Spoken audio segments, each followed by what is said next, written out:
Hello everyone, welcome to Shelf Space. I'm your host, Ron13, and today we are back with something super special. This is my very first P-Bandai kit. This is the review of the RX-80 PR Pale Rider Ground Heavy Equipment Type. Like I said, this is my first P-Bandai kit, and I'm super excited to show it off. But first, let's take a quick look at the box. So, per standard for P-Bandai kits, the box is done up in a unified single color scheme going on here. So everything is shades of blue. And personally, I think it's kind of cool. As a designer, I dig this concept. But I can see why some people might think it's a little on the dull side. So to start off, we got cool illustration of the Pale Rider. I think both of these are to actually Pale Riders. I don't know if there's more than one. I don't know a lot about the kit. So forgive me if my knowledge is not up to snuff. But you got it using its big cannon, and then another one using its double beam swords. With, it looks like you can sort of see the gun is being stored on the back. It says RX-80 PR Pale Rider Ground Heavy Equipment Type, prototype mobile suit, Bandai in a sort of dark blue logo, and this was made in 2015. On the side, we got the name of the kit, and that's it. On this side, we got the name of the kit plus the missing link logo, HG BandaiHobby.net, the same illustration as the front. On this side, we got the name of the kit and a bunch of stuff in Japanese. And at one point, this went for 1,800 yen. I can't remember what I paid for it, but I'm pretty sure it wasn't that. But I did get this from my good friend Shoki over at Shoki Reviews. So special thanks to him for this. And then we got the same illustration as the other side. So yeah, not much going on the box, but you're not here for the box. I mean, it's a cool box, but you're not here for it. You're here for the kit. So, let's check it out.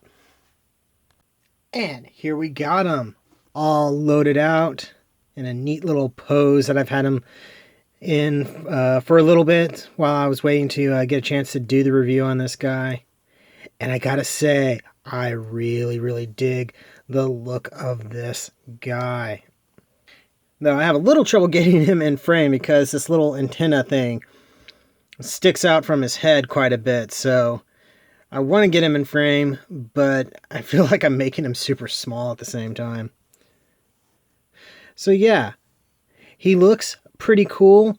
Though the only downside, and I think I mentioned this in the unboxing, he's very sticker heavy for some color details. All these vents are colored with stickers, and it comes out okay on some, and on others not so much. And maybe that's just my own inexperience with things, but he does have some issues with that. So I think at some point I may actually take the stickers off and try painting it myself. We'll have to see if I feel confident with that. Anyway, let's start taking a look at articulation and the like, starting with the head. So here's a nice good look at that noggin, and he looks really, really cool. The antenna on the back of the head kind of makes me think of, I think it's Dunbine, which is another series that I can't remember if Tomino was involved with it or if it was just a mechanical designer from Gundam, but there is a connection between it and Gundam. So if that's a coincidence, I don't know.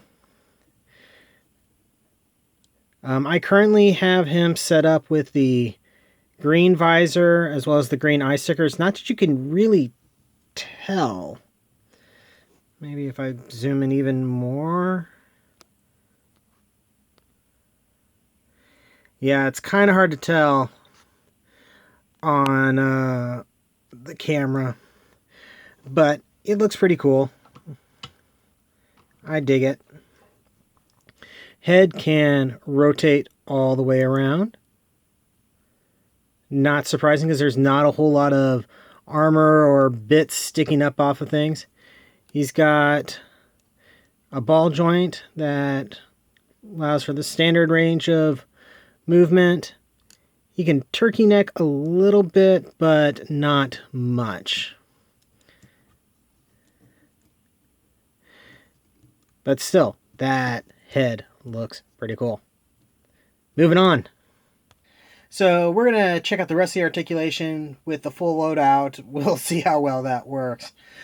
Shoulder-wise, he's on a ball socket joint, but he's got a nice little butterfly joint in there that allows for some pretty decent movement. You're going to be blocked by the weapon on this side, though you can move that out of the way if you so desire. You got rotation there at the bicep, and you got a, okay, we'll take the gun out. You got a, is it single jointed? Yeah, it looks like single jointed elbow there. No rotation at the forearm, but you do have your standard ball socket joint on the wrist. And the hands themselves are pretty standard HG hand fare. Nothing like the ones that we saw on the base Gundam and guard frame, or even like some of the, I think it's 00 had the joints where you could move the wrist around a lot more. Nothing quite like that, but it is an HG kit. Waist, you can rotate around. The beam sabers will get in the way a little bit, especially of stuff that's mounted to the back. And you got a little bit of ab crunch going on there. Let's see. You can kick up. I have the waist skirts joined because I didn't feel like cutting them apart. Then you got double jointed knee, but the thrusters and stuff will prevent you from getting as full of a bend as you could.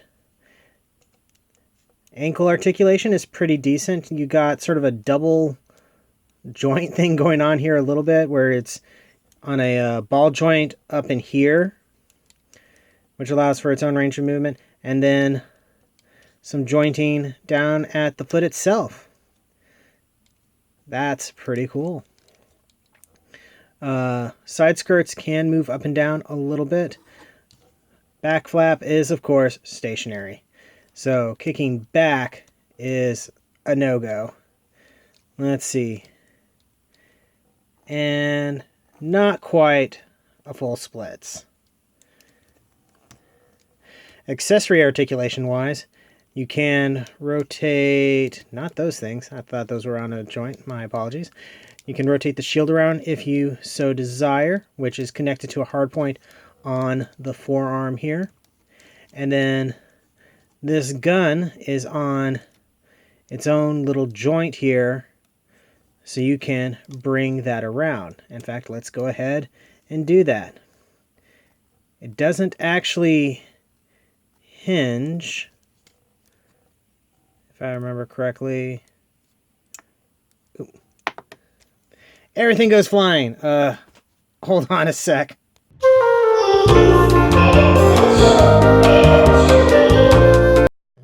Okay, back. Sorry about that, folks.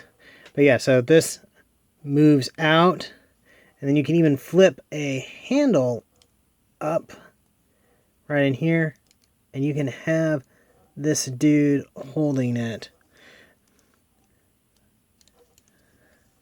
Though it doesn't look to be in a very effective angle, though maybe you can... There we go. And that looks really sweet, I think. It reminds me a little bit of the, I think it's called the Dober gun from the Tallgeese and Gundam Wing.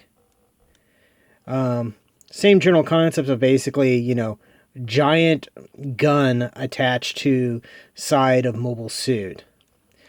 But it really looks cool. You do have little missile pods on the side here. They don't really do much of anything. Do they open up? I don't think they do. Anyway. And the thruster bells can move around a little bit. And you can pull out the beam sabers, put it in a hand, and use one of the included beam saber blades.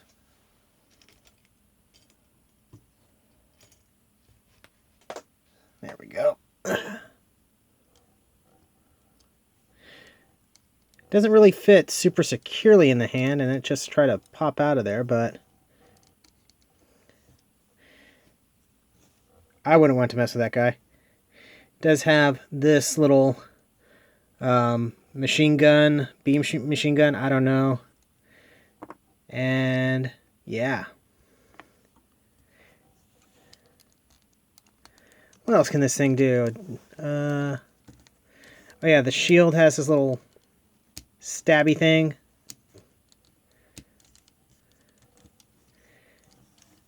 And yeah, I mean, it is a cool little mobile suit. I guess it should be noted that right now, as I have it set up, he's in his normal mode. If I use this and basically all the rest of these stickers instead of the ones I have on there, then he becomes Hades mode or something like that, which I don't know much about. I think it's similar or based on the exam system. I don't know. I'm not that up on it. I just thought that the green looked cool, and I have a Blue Destiny Unit 3 set up in exam mode with the bright red and stuff like that. I was like, nah, I've done bright red pink already. Let's do this. And I really like this guy. Now, whether or not I want to pay full P-Bandai price, don't know. As far as I can tell, he's pretty much a completely unique mobile suit. If it does share parts, he uses everything in the box with the exception of some runners. And you do get 2 beam sabers. I only have one clipped out. So if you're wanting a unique thing, that's a bonus for you. Whether or not it should be a P-Bandai, I don't know. I'm guessing it's P-Bandai because it's from something so obscure, because it's based off of a side story of something which I think may be a game. I honestly don't know, because again, I don't know my lore as well as I probably should. So the stickers and the pricing, that's probably your big negatives to this. But if you ignore those, it's pretty decent. So it's kind of your mileage will vary. It depends on what you are willing to put up with. I got a good deal on this kit, and it helped out a good friend of mine. So I guess that makes me appreciate it even more. And I think I've rambled long enough on this. So that's been a review. Thank you very much for watching. Don't forget to like, comment, subscribe, all that fun YouTube stuff. And yeah, description below for links to my storefront where you can get official Shelf Space t-shirts and more. And yeah, so I'll see you the next time you invade my shelf space.